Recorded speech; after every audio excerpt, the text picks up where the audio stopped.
Assalamualaikum warahmatullahi wabarakatuh, teman-teman. Jumpa lagi ya di channel saya, di channel yang membahas seputar budidaya lobster air tawar. Nah, pada video kali ini teman-teman, saya mau menjelaskan ya cara pemijahan lobster air tawar ya. Pada kali ini jenis Clarkie, teman-teman. Pemijahannya tuh menggunakan media ember.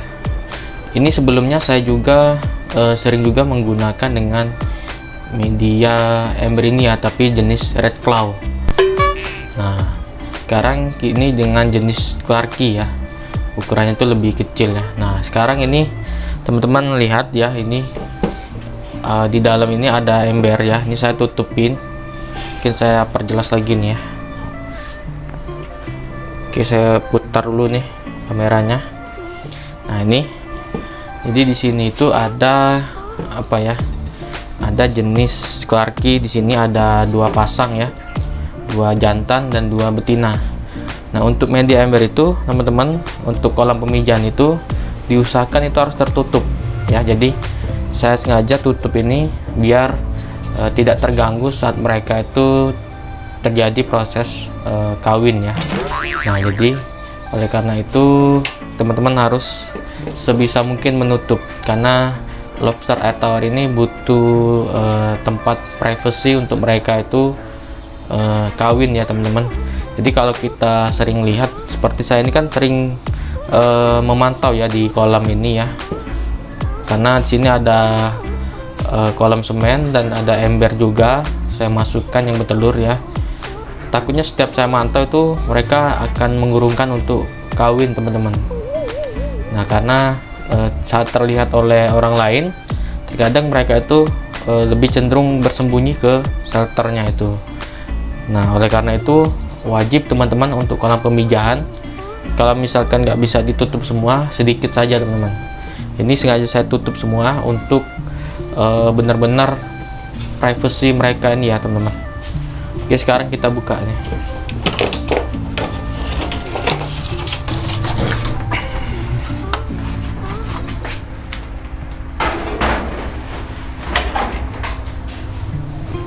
Nah, sekarang kita cek lobsternya apakah sudah bertelur. Kayaknya belum ya, karena baru beberapa hari di sini ya, teman-teman. Biasanya kalau baru beberapa hari itu masih menyesuaikan adaptasinya, teman-teman. Setelah mereka beradaptasi dengan lingkungan sekitar, sudah merasa agak nyaman, mungkin mereka bisa kawin ya. Oke, kita cek dulu teman-teman, mana tahu ini sudah ada yang bertelur. Oke, kita cek dulu ya teman-teman.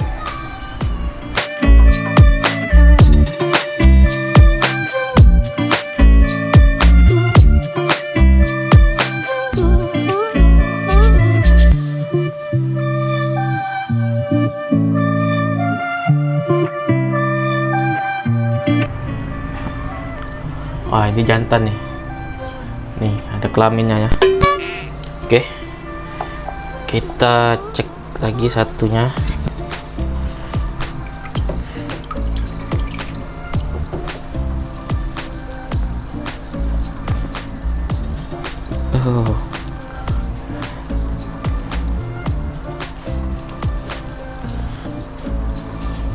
Nah, ini yang betina, teman-teman. Betina juga nih, belum ada yang bertelur. Kita cek satu lagi ya, betina yang satunya. Ini sekalian kita bersihkan ya, teman-teman. Kotor sekali nih.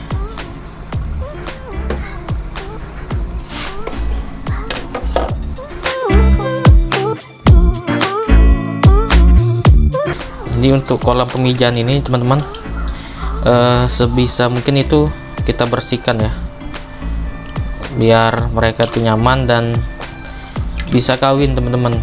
Jadi air, tempat dan kolamnya itu juga harus dibuat senyaman mungkin. Oke.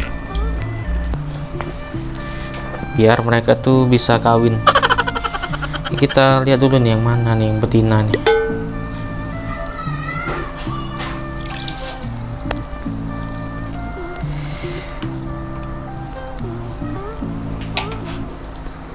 Wah, ini belum ada juga nih teman-teman ya, ini belum.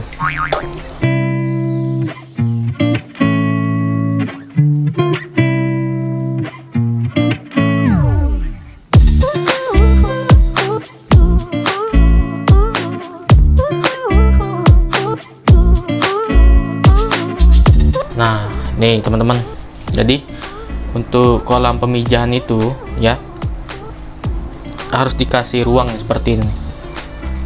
Jadi di sini ada ruang kosong untuk si lobsternya itu kawin teman-teman. Jadi ada space seperti ini ya, ruang yang memang saya gunakan biar si lobster itu kawin. Jadi jangan sampai sempit kayak gitu ya, padat, jadi nggak kawin si lobsternya itu teman-teman. Nah, oleh karena itu teman-teman harus menyetingnya itu seperti ini. Jangan sampai jangan sampai tidak ada ruang untuk mereka tuh melakukan hubungan intim jelasnya.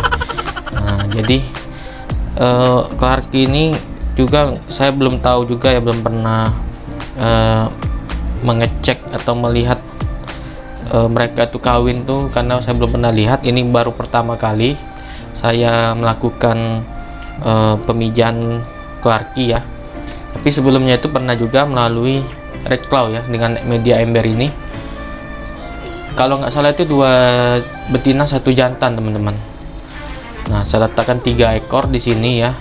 Tapi ukurannya tuh nggak besar karena tempatnya itu kan nggak begitu besar. Jadi saya pilih ukuran yang memang agak kecil ya, sekitar 4 inci teman-teman.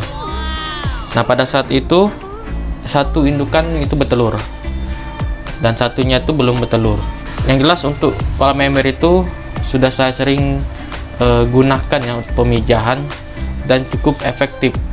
Tapi memang agak sedikit bersabar teman-teman, agak sedikit lama, karena memang kalau dengan cara seperti ini ya, dengan cara sedikit berpasangan seperti ini, memang agak harus bersabar peternak itu.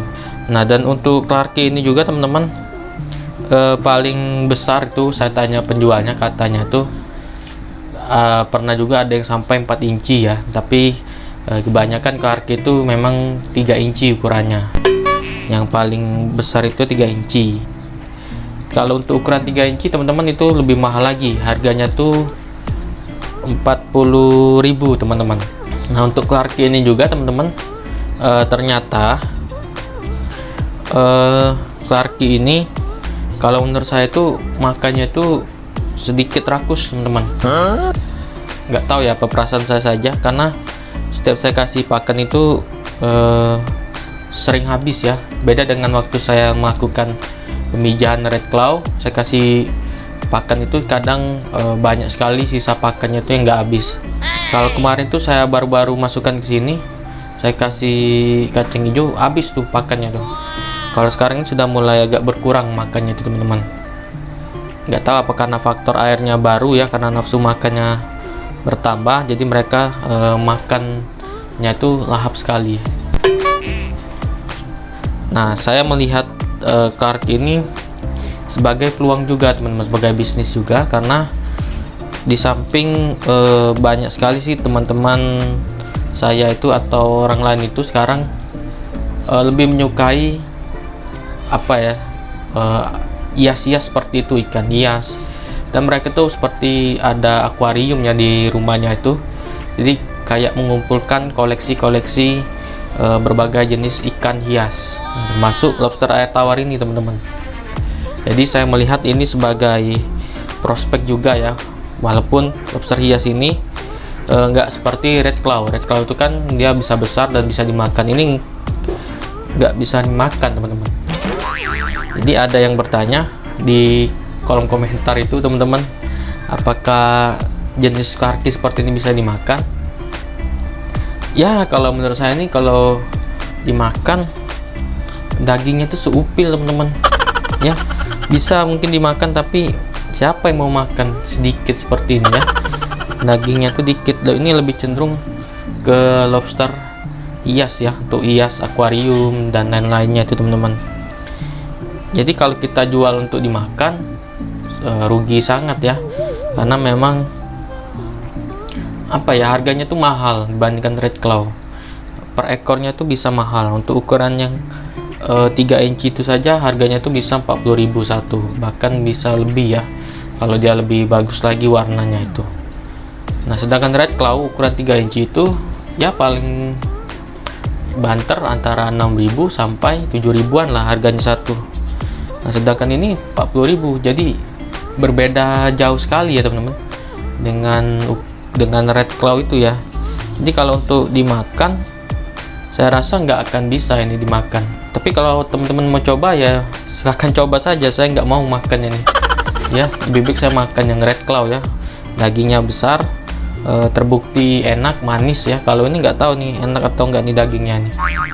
Itu saja teman-teman video dari saya. Apabila ada pertanyaannya, saran, serta komennya, silahkan tulis di kolom komentar, dan juga di like, di subscribe teman-teman, serta dipencet tombol loncengnya. Nah, dan satu lagi teman-teman, jangan lupa di follow Facebook saya, fanspage saya, Abang Lobster Air Tawar. Baiklah teman-teman, terima kasih, sampai jumpa di video selanjutnya.